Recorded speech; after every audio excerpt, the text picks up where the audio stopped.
ಶ್ರೀಕ್ಷೇತ್ರ ಧರ್ಮಸ್ಥಳವೆಂದರೆ ಧರೆಗಿಳಿದಂತಹ ಕೈಲಾಸ, ಅದು ಮಂಜುನಾಥನ ನೆಲೆಬೀಡು.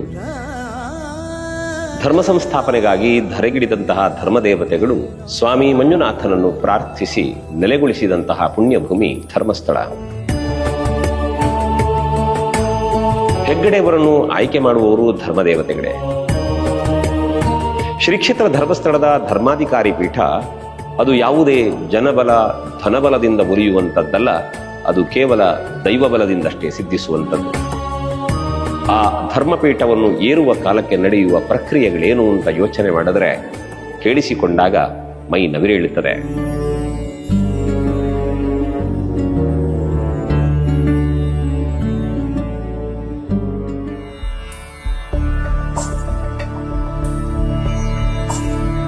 ಕರಾವಳಿ ಭಾಗದ ಪ್ರಸಿದ್ಧ ದೇಗುಲಗಳಲ್ಲಿ ಒಂದು ಶ್ರೀಕ್ಷೇತ್ರ ಧರ್ಮಸ್ಥಳ. ಶ್ರೀಕ್ಷೇತ್ರ ಧರ್ಮಸ್ಥಳವೆಂದರೆ ಧರೆಗಿಳಿದಂತಹ ಕೈಲಾಸ, ಅದು ಮಂಜುನಾಥನ ನೆಲೆಬೀಡು. ಪರಮೇಶ್ವರನ ಆಜ್ಞೆಯಂತೆ ಧರ್ಮ ಸಂಸ್ಥಾಪನೆಗಾಗಿ ಧರೆಗಿಳಿದಂತಹ ಧರ್ಮದೇವತೆಗಳು ಸ್ವಾಮಿ ಮಂಜುನಾಥನನ್ನು ಪ್ರಾರ್ಥಿಸಿ ನೆಲೆಗೊಳಿಸಿದಂತಹ ಪುಣ್ಯಭೂಮಿ ಧರ್ಮಸ್ಥಳ. ಈ ಧರ್ಮಸ್ಥಳಕ್ಕೆ ಅದರದ್ದೇ ಆದಂತಹ ವೈಭವದ ಹಿನ್ನೆಲೆ ಇದೆ. ಅಲ್ಲಿನ ಸಾಂಪ್ರದಾಯಿಕ ಕಟ್ಟುಕಟ್ಟಳೆಗಳಿವೆ.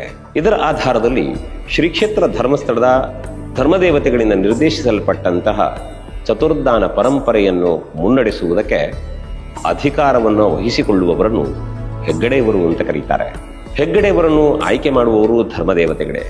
ಶ್ರೀಕ್ಷೇತ್ರದ ಮಂಜುನಾಥ ಸ್ವಾಮಿಯ ಮತ್ತು ಧರ್ಮದೇವತೆಗಳ ಪ್ರತಿನಿಧಿಯಾಗಿ ಧರ್ಮಪೀಠಾರೂಢರಾಗಿ ಕ್ಷೇತ್ರದ ಪದ್ಧತಿಯನ್ನು ಅನೂಚಾನವಾಗಿ ಮುಂದುವರಿಸಿಕೊಂಡು ಹೋಗುವ ದೊಡ್ಡ ಜವಾಬ್ದಾರಿ ಹೊತ್ತಂತಹ ಹೆಗ್ಗಡೆಯ ಸ್ಥಾನ ಈವರೆಗೆ 21 ಮಂದಿ ಧರ್ಮಾಧಿಕಾರಿಗಳನ್ನು ಕಂಡಿದೆ.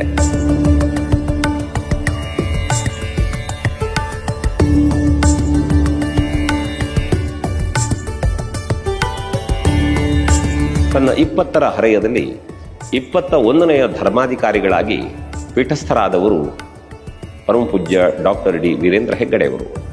1968 ಅಕ್ಟೋಬರ್ 24ನೆಯ ತಾರೀಕು ಏರು ಯೌವನದ ಹುಡುಗ ವೀರೇಂದ್ರ ಕುಮಾರರು ವೀರೇಂದ್ರ ಹೆಗ್ಗಡೆಯವರಾಗಿ ಲೋಕದಲ್ಲಿ ತೆರೆದುಕೊಂಡಂತಹ ಪುಣ್ಯ ದಿನ ಅದು.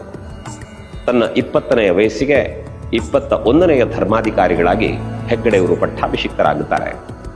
ಶ್ರೀಕ್ಷೇತ್ರ ಧರ್ಮಸ್ಥಳದ ಧರ್ಮಾಧಿಕಾರಿ ಪೀಠ ಅದು ಯಾವುದೇ ಜನಬಲ ಧನಬಲದಿಂದ ಮುರಿಯುವಂಥದ್ದಲ್ಲ, ಅದು ಕೇವಲ ದೈವಬಲದಿಂದಷ್ಟೇ ಸಿದ್ಧಿಸುವಂಥದ್ದು. ಕಾರಣ, ಆ ಪೀಠದಲ್ಲಿ ಯಾರು